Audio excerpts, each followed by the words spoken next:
लद्दाख में हुई गोलीबारी और 4 लोगों की मौत के बाद जिस तरह से चुप्पी देश के सबसे ताकतवर गृह मंत्रालय से देखने को मिल रही है वो हैरान करने वाली है। देश के गृह मंत्री अमित शाह हर छोटी बड़ी बात पर बोलते हैं, लेकिन लद्दाख में जिन 4 लोगों की जान गई उस पर अब तक कोई जवाब नहीं आया। क्या लद्दाख की जिम्मेदारी उनकी नहीं है? क्या जो पुलिस और सुरक्षा बल वहां तैनात है वो बिना केंद्र के निर्देश के कोई भी कदम उठा सकते हैं? सोनम वांगचुक ने जेल से एक चिट्ठी लिखी है और साफ कहा है कि जब तक इन 4 मौतों की स्वतंत्र न्यायिक आयोग से जांच नहीं होती वो जेल में ही रहेंगे। एक ऐसा शख्स जो गांधीवादी तरीके से आंदोलन कर रहा था उसे जेल में डाला गया और जिन लोगों की जान गई उनके लिए आज तक किसी जिम्मेदार अधिकारी या मंत्री की तरफ से एक भी संवेदना या बयान नहीं आया। क्या अब सवाल पूछना गुनाह है? जिस गृह मंत्रालय की निगरानी में लद्दाख की पुलिस और प्रशासन काम करता है उसके मंत्री हैं अमित शाह। तो क्या ये नहीं पूछा जाना चाहिए कि गोलियां किसके आदेश पर चली? क्या वाकई हालात इतने बेकाबू थे कि सीधे गोली चलानी पड़ी? और अगर ऐसा था तो किसने ये फैसला लिया? क्या अमित शाह को इस पर जवाब नहीं देना चाहिए? हर बार जब किसी राज्य में हिंसा होती है तो सरकार जांच के आदेश देती है, लेकिन जब हिंसा केंद्र शासित प्रदेश में होती है तो जिम्मेदारी सीधे केंद्र पर आती है। और अगर जांच की मांग पर भी चुप्पी है तो सवाल उठेंगे ही कि क्या सरकार खुद कुछ छुपा रही है या अमित शाह की चुप्पी इस बात का संकेत है कि सब कुछ उनके आदेश से हुआ। दरअसल लद्दाख को पूर्ण राज्य का दर्जा देने और 6ठी अनुसूची में शामिल करने को लेकर एक विरोध प्रदर्शन हुआ था। इस हिंसक विरोध में एक पूर्व सैनिक सहित 4 लोगों की मौत हो गई थी। अब सोनम वांगचुक ने मांग की है कि इन 4 लोगों की मौत की न्यायिक जांच की जाए। वांगचुक को 26 सितंबर को राष्ट्रीय सुरक्षा अधिनियम के तहत लेह में हिरासत में लिया गया था, जब लद्दाख में राज्य का दर्जा 6ठी अनुसूची की मांग को लेकर हुए प्रदर्शन हिंसक हो गए थे, जिसमें 4 लोगों की मौत और कई घायल हुए थे। प्रशासन ने वांगचुक पर हिंसा भड़काने का आरोप लगाया था और अब वो जेल में हैं।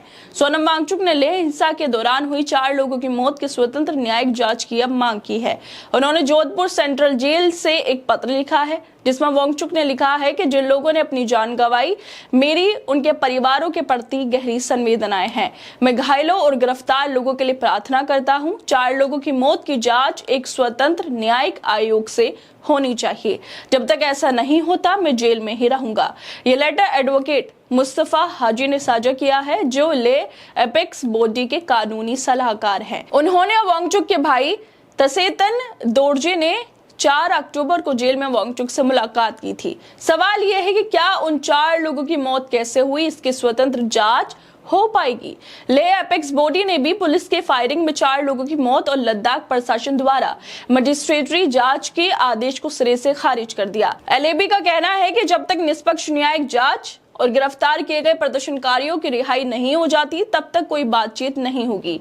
इसके साथ ही एलएबी ने केंद्र सरकार के साथ होने वाली बातचीत से खुद को अलग भी कर लिया और अब सोनम वांगचुक ने भी स्वतंत्र न्यायिक आयोग से जांच की बात को उठाया है। और जिस तरह से ये मांग को उठाया जा रहा है और गृह मंत्रालय के अधीन लद्दाख की पूरी पुलिस व्यवस्था, सुरक्षा कानून आते हैं, उसको लेकर राइटर राजू पारुलेकर लिखते हैं कि स्वतंत्र विदेश में है, न्यायिक अमित भाई हैं, मतलब सारी व्यवस्था अमित शाह के हाथों में है।